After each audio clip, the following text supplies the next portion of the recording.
There seems to be a lot of confusion as to what fuses to use to protect your lithium batteries when you're using it in your RV, van, any off-grid power system. Generally, matching fuse amperage mostly in the ballpark. Each time that you lower the gauge of a wire, you need to put a proper sized fuse to protect the capacity of the wire. And I've noticed that's often not done when I see some of the videos. I also seen that it's a common practice to hook up a bunch of 12-volt lithium batteries using one pair of cable, like 4-aught, and one fuse, probably rated at 400 amps. However, inadequate short circuit protection. I'll explain that a little bit later. Some don't even use a fuse to protect their batteries, or are totally undersized. Not only in amperage rating, but also in short circuit rating. That's an area that it seems a lot of people are not aware that there is a short circuit rating requirement, and they vary depending on the type of fuse that you're using.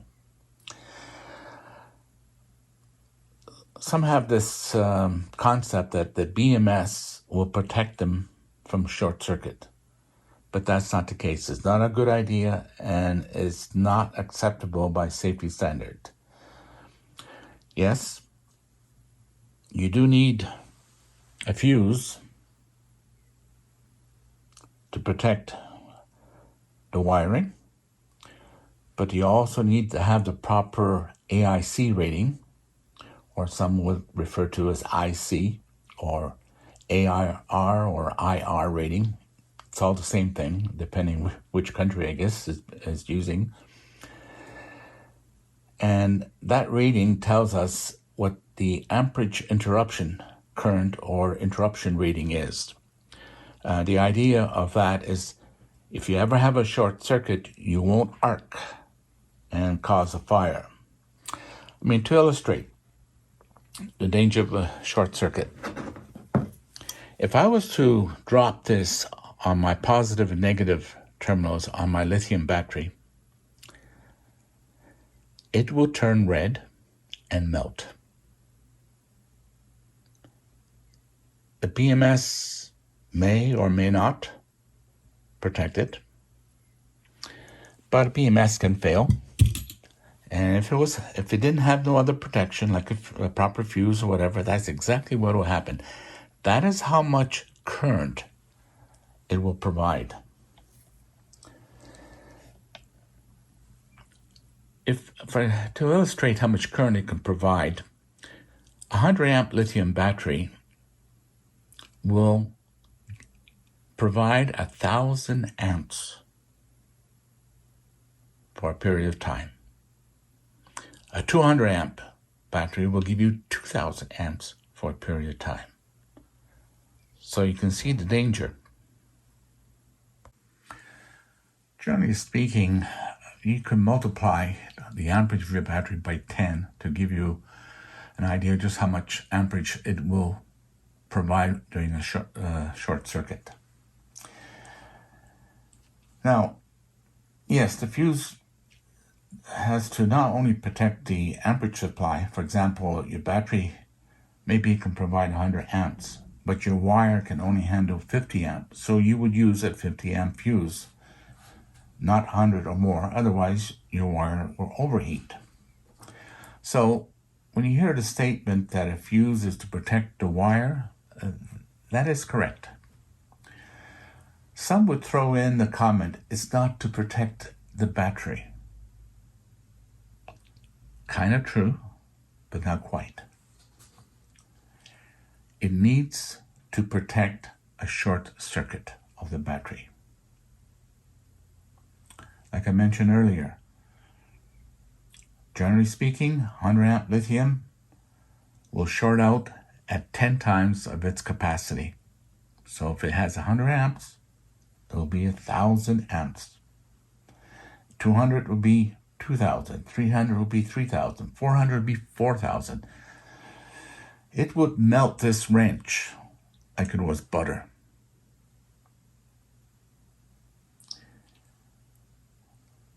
Unfortunately, if this was to happen and the molten metal lands on something that's combustible, catches fire, and you have other equipment nearby, perhaps other batteries, you would have a very big fire. So just to repeat, this is, I think, a lot of areas where people don't seem to realize. Your fuse needs to be properly sized to protect the wire and gauge, but also to handle the potential of a short circuit. The fuse needs to be able to stop an arc to occur during a short. If there is an arc, it will result in a meltdown. And that's why, for example, every time I use a different gauge wire, like I have one that would feed my shower system, my dual coil, that line has a fuse of its own, even though I'm connected, for example, to a 60 amp fuse. But the line that I'm using has a 10 amp fuse.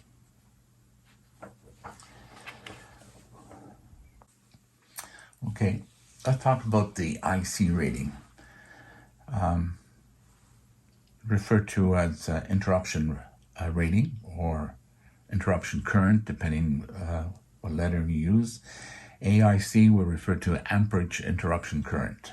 And then there's AIR, which would be amperage interruption rating. So, and another thing you have to keep in mind when determining the rating for your fuse, the rating for a 12 volt would not be adequate for a 24 or 48 volt system. So you need to have a proper rating for each battery voltage system that you have, 12, 24, or 48.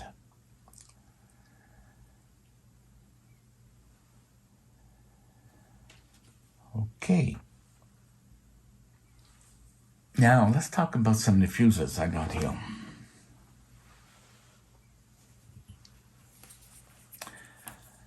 This, I believe, is a mega fuse.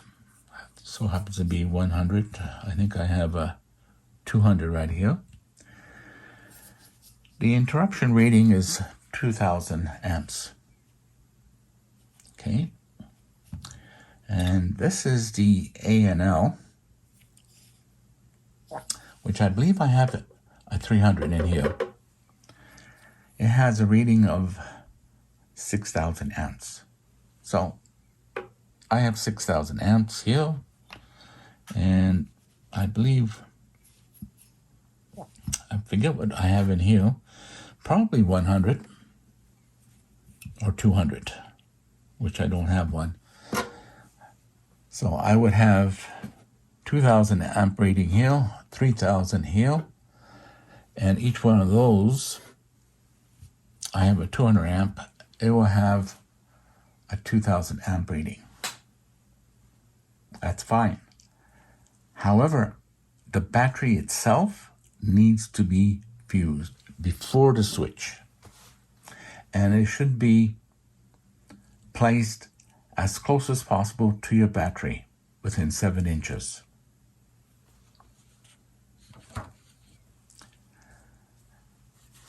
And there is this unit here. It's really designed for a marine environment and ignition start, stuff like that. It has a rating of 10,000. But it's only good for a 12 volt system, at least for lithium. Now, if you notice, it says 58 volts. And some people say, oh, I can use this on my 48 volt system. No.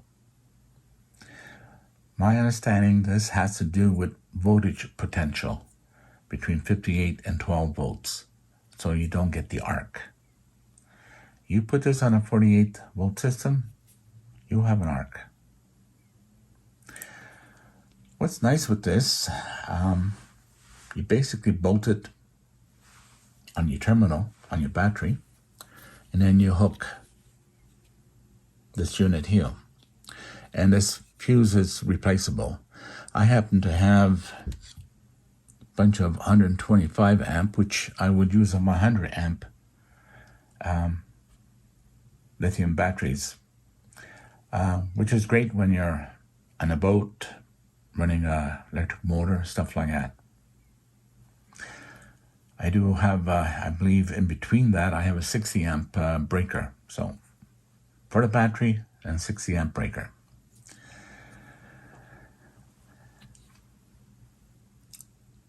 Can I use this on my batteries? I can't see no problems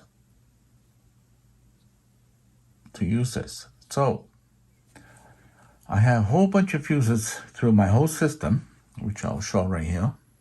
Okay, like I mentioned, each line is fused with a mega. I have an A&L here, I believe 300 amps right now, and 200 amps for each line. And then this one, I'll probably be using a 200 amp one. This is 125. For example, my SunFun kit 300 HP has 300 amps. However, the BMS would provide maybe 160, under 200 amps continuously. So 200 amp would be more than adequate. Should have a short circuit at 10,000 amps versus 3,000 amps of short amperage, should cover it.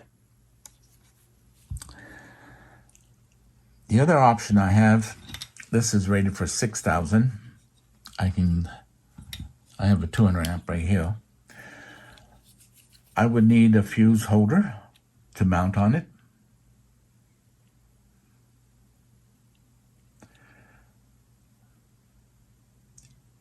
I guess one could do it, but I wouldn't care for it because it wouldn't be enough protection. But I've seen some use this one here.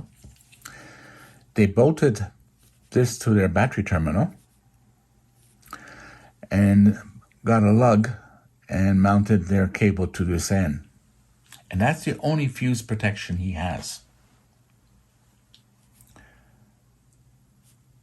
This is rated 2,000, and he was how many fuses? I think he had a 300 amp or something. I forget which one it was. It was a while back, but he had 4 batteries, and he was going to add 2 more, 6 batteries in parallel.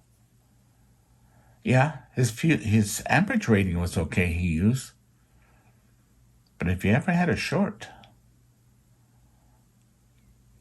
it will not protect. There is another type of battery that can handle, I think, 20,000 volts. Let me see if I have it written down somewhere. Class T. And I find it also interesting that Victron has released another Lynx Power In, but it's called a Class T Power In, and room for 2. And I can see why there's a need for it, because if you notice the battery capacities on lithiums, they're like 800 amps. One battery, 800 amps, 12 volt DC. If there was a short circuit, that'd be 8,000 amps. I'd be nervous using this, even though it's rated at 10,000. I would definitely have to go with a Class T, which is good for 20,000.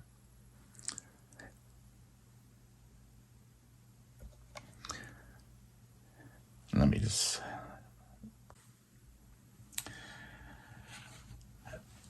One thing I've noticed researching online, depending on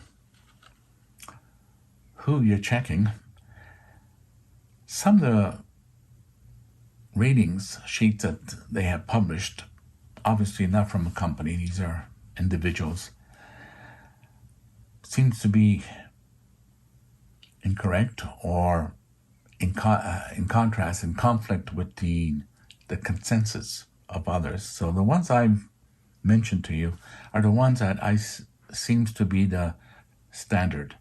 But it's something you may want to do your own research to verify. So as you can see on my system, I'm well fused, and all my wiring is usually 1 gauge higher or more. So I don't have to worry about inserting fuses all over the place. So the only area left for me to permanently finish would be my batteries.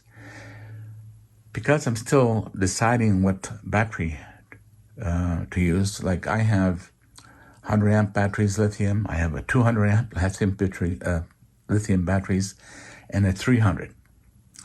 So each battery will have different size fuse. I probably will use these initially anyways because it's so compact. Each battery will have its own. One will have 125, the rest will have 200.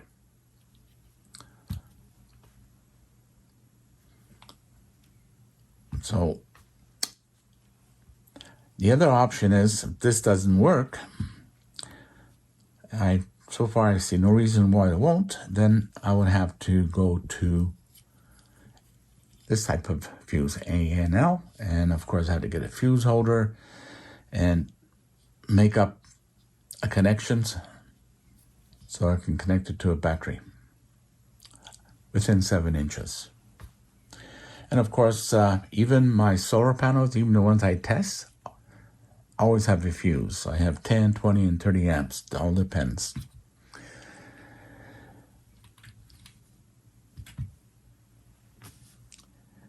Hopefully, the information I provided is beneficial to you. Judging by what I see online, it seems like there's a lot of misinformation. So, if you found that it did correct something for you, great. I do appreciate thumbs up and subscribe. I have more yet to come.